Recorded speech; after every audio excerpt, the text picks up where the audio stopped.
oynap.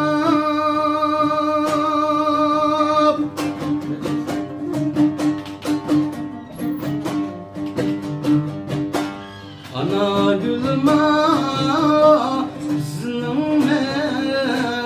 elini oynap.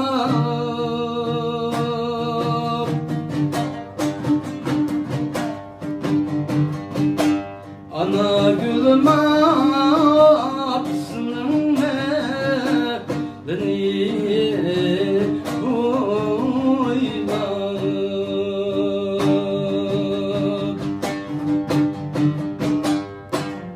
Nakşa eğitmen dayım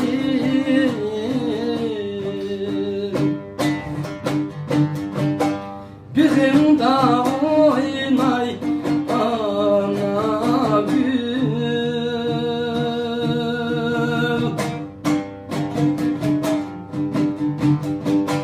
Sen yani vay tula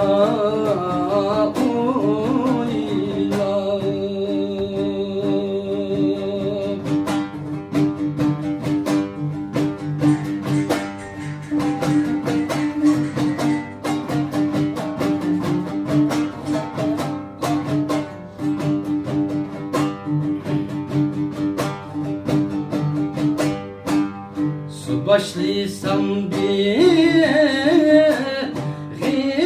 var.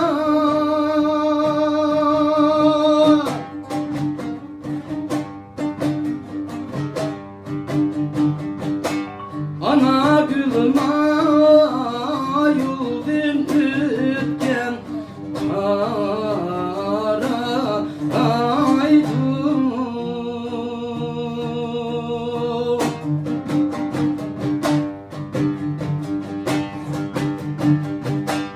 Ana gülüm ayıldım tütken karaydı.